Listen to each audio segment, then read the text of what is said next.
Andrew, hey, welcome back. Great to have you in the house here. What is Lime, and why do 24 million people love it? It's great to be back. Thank you for having me. So Lime is a shared electric micromobility company. We offer e-bikes and e-scooters in over 250 markets across the globe.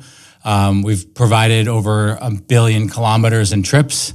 And I think we're just getting going. I think the micromobility revolution is here, and we're hoping to keep that going. And what form of micromobility do you now offer? Yeah, so we have primarily an e-scooter, which you're familiar with, as I know. Oh, yeah, love it. E-bike, which people are very familiar with. We've actually just introduced 2 additional products, which are a little bit of a hybrid of both of those. So we have a Lime bike, which is a sort of a lower, smaller form factor. Just we got rider behavior information that said, hey, we want a easier step over, smaller wheel e-bike, essentially. And then we have a pretty fun product, which is Lime Glide, which is a hybrid between an e-bike, so you're sitting down, but it doesn't have any pedals. So it's just like a scooter. It's like a sit-down scooter. So we're rolling that out in a number of markets around the globe. And in many ways, both of those are a response to rider interest and behavior, and also a desire to be able to serve both more riders and longer trips. So some people might feel more comfortable sitting down over a 3, 4, 5 mile trip, which are trips that we want to start serving more of in cities. So cool. That is so cool. It's like kind of like a moped. Yeah, exactly. It's a light moped, very accessible. And what we found was we started out with pedal bikes. We weren't using e-bikes at all. We then had a 3-gear pedal bike. And then we very quickly realized within the first 6 months of starting the company that we wanted an e-assist option, that was, the lithium-ion batteries, the electric motors had all sort of come together in terms of advancement, that it was a possibility that we could offer that.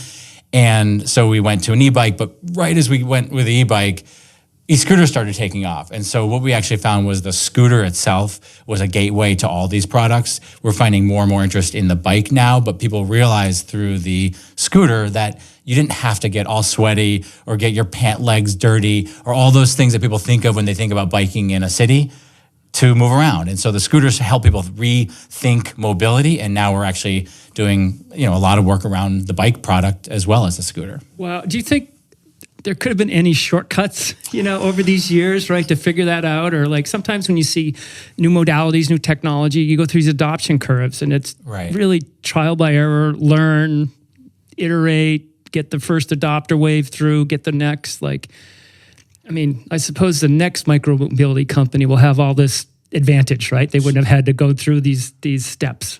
Sure, yeah, it's funny going through it. It's hard to recognize the steps that we could have avoided. In many ways, they all seem logical and they fit with the time and fit with the technology. So it's a little hard to think we could sort of rewrite history or rewrite technology and say, let's just go straight to the Lime Glide or the new e-bike. We sort of had to learn along the way. And in many ways, the riders, the public, had to sort of learn along with us and figure out what do they want. And we adapted to that.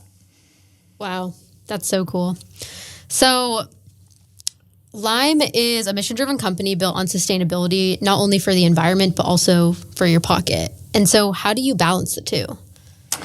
Yeah, I think we, on the mission front, from a sustainability perspective, we set really ambitious climate goals. We have a goal to be net zero by 2030.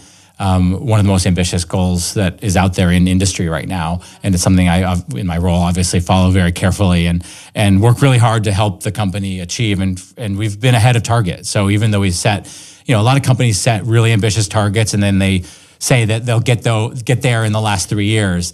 And you sort of don't really believe them. We've been trending ahead by a couple years every single year. And so that's super important to the company. It's important to the mission. It's important to our riders. It's important to our cities. And then at the same time, we're a business and we want to help riders get into micromobility in an affordable way so they can replace car trips, replace trips on Ubers, Lyfts, and taxis. And so we really think about ways that we can make the product more available and affordable to riders through different programs, through passes, et cetera, et cetera. So we really think about our own mission around decarbonization and our mission to provide as many rides as we can to riders. Wow. And so what are you doing to, keep staying ahead of the target? Like, how are you operating and running that? Yeah, it's a great question. I mean, it's so many different things, but we are doing things, everything from, first off, we measure our emissions every year. So we have to know how we're doing. So like part of it is like, you got to know where the hot spots are. And so we're doing a lot of innovative things around logistics, for example, of how do we get our vehicles to our markets in a lower carbon way. So we just announced a partnership where all of our American imports are transported from port to our distribution hubs on electric trucks, which is a great innovation. Apparently, actually, in Europe, it's much harder to do.